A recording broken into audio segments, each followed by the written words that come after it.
A few months ago, Toyota said that Chinese car brands would have almost no effect, almost none. Suddenly, they've completely changed their minds.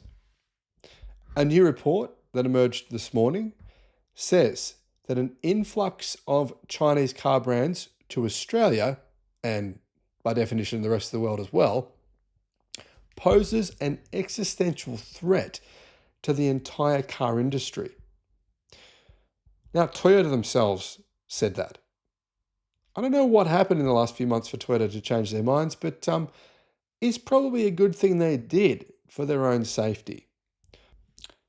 YouTube's new algorithm means that you're often not getting all of our videos in your feed. There's 7,500. I'm pretty sure you're probably not seeing a lot of them.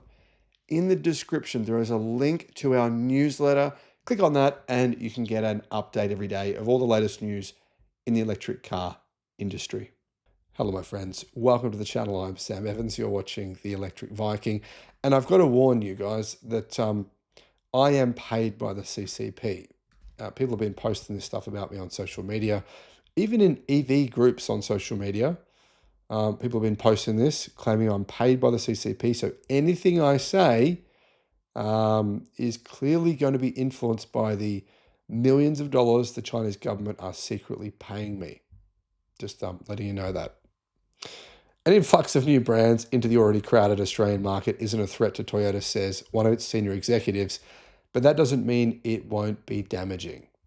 Speaking at a media event, Toyota Sales, Marketing and Franchise Operations Vice President Sean Hanley, who was very outspoken, told the media the race to bring products to showrooms poses a greater threat to the industry overall than to Toyota itself.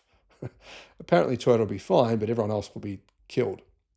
I don't think that all these brands turning up in numbers is a threat to Toyota at all. I think it's not great for the industry, Mr. Hanley said. Over the last 10 years, the term speed to market has been a huge phrase in technology particularly, and that can be applied to many industries beyond the car industry. The greatest threat to the industry is this theory that speed to market is key because it's actually not. In my humble opinion, speed to market is yesterday's hero. Now, the Volkswagen Group does not agree with Sean Hanley. In fact, most automakers don't agree with him at all. They constantly say speed to market is one of its greatest strengths.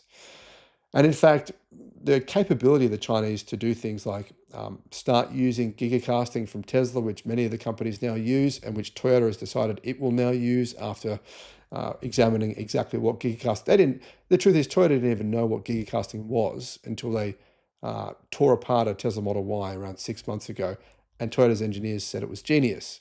So that's sort of being behind the eight ball. I think Sean doesn't realize that that's what's happening. There are no Toyota EVs using advanced technology, 800 volt technology, 1000 volt, 900 volt, super high energy density batteries, fast charging. They don't have any of this stuff, right? Impressive automated driving systems from China, from Momenta or Huawei, none of this. So the truth is, I actually think if tomorrow the world went EV, if tomorrow everyone was like, well, there's no more internal combustion cars to buy, or we don't want to buy them anymore, then Toyota would disappear within the space of a couple of months. Because Toyota does have a huge amount of debt. They have more than $200 billion in debt. So if Toyota's market share falls, it actually puts them at enormous risk. I mean, imagine if Toyota was still selling 5 million cars a year. That's a good number. Yeah, you'd think, well, 5 million cars a year, that's fine. Toyota could sell that many.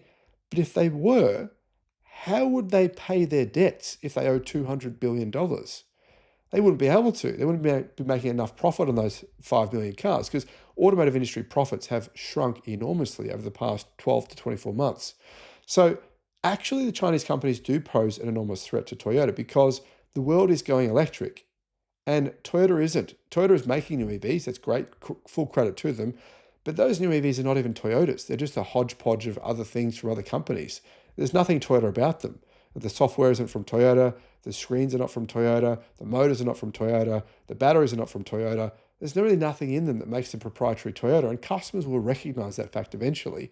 Toyota will no longer hold an advantage over its Chinese rivals who sell cars cheaper and evolve faster than Toyota does. I don't think Toyota is really considering this in a serious way. Toyota has been the best-selling brand in Australia for more than 2 decades. and it's still topping the charts. However, Australia is now one of the most concentrated new car markets in the world, meaning it has so many brands in spite of a low volume market. I mean, our market's only 1.2 million car sales every year, 1.2 million out of a global car market of 85 million. There's now over 60 car brands on sale here in Australia, more than in the UK and the United States, despite of the fact that way more cars are sold in those places. Adding to the fierce competition are some of Australia's newest car brands. Geely, Zeekr, obviously I've just bought a Zeekr and I've obviously got an Xpeng as well. They make better EVs than Toyota do. I don't think Toyota could really argue that their EVs are as good as Zeekr or even Geely. And Geely's EVs, I mean, the Geely X5 is the same size as a Toyota RAV4. It's the same price as a RAV4. It's fully electric and it's much nicer on the inside.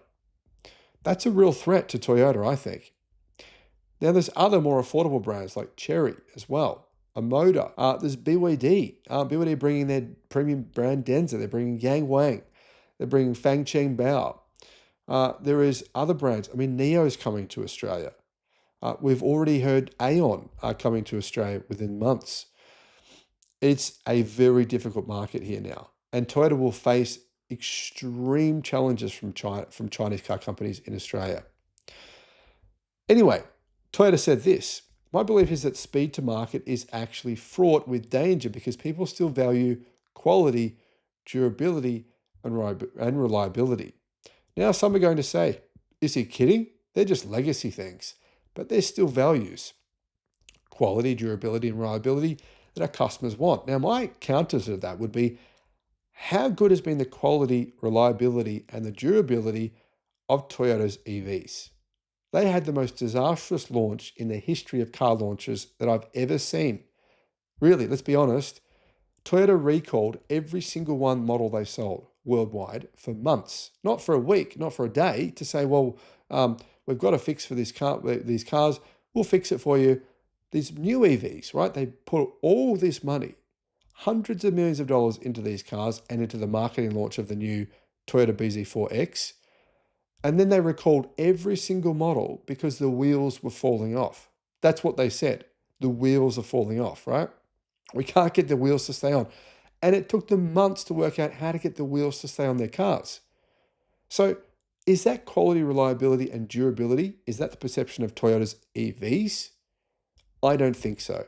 And it went even beyond that. Toyota was destroyed in Europe for its abysmal range of its EVs, how it was getting 40% less range. Journalists were getting 40% less range with Toyota's EVs than what Toyota claimed that they could provide. Now, Toyota did fix this, and the truth is the newer model, BZ4, is much better than the older model, to be fair, to give credit to Toyota. But if you're talking about getting to market fast, it would appear to me that Toyota disastrously screwed up its launch, its debut into the EV market. It gave itself the name of having bad quality EVs. And it's going to be hard for Toyota to get rid of that. It's going to be hard for Toyota to eliminate the perception, particularly among EV fans and among even moderate EV fans, that Toyota's EVs aren't good. Let's be honest, guys. Let's run a survey. How many people do you think would say, I want a Toyota? A Toyota is a desirable EV. I don't think many people would. I don't think many, if you actually put in that survey, do you think Toyota's electric cars are premium or good quality or highly durable or desirable? I think most people would probably say no to all those questions. So this will be a problem because Toyota is assuming that they're assuming the false premise that only 30% of the world's cars will ever be electric. That's what they're saying.